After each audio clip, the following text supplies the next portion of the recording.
দৈনন্দিন বিভিন্ন কাজে আমরা স্মার্টফোনের প্রয়োজনীয়তা অনুভব করি, তবে একটু অসতর্ক থাকলে যে কোনো সময় ঘটতে পারে দুর্ঘটনা।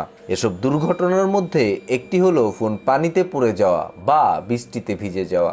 যে কারণেই হোক না কেন, পানিতে ভিজে গেলে ফোনটি পুনরায় ব্যবহারের সময় পড়তে হয় নানান বিড়ম্বনায়। ফোন ভিজে গেলে যা করবেন, হঠাৎ ফোনটি পানিতে পড়ে গেলে চালু করতে সময় নিন।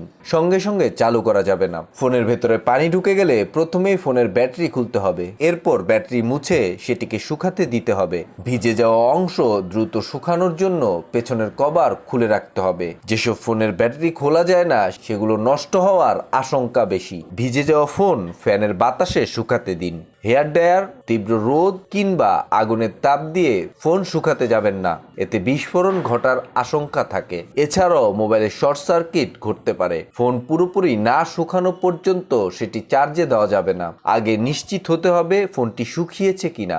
শুকিয়ে গেলে ব্যাটারি সংযুক্ত করে ফোন চালু করুন।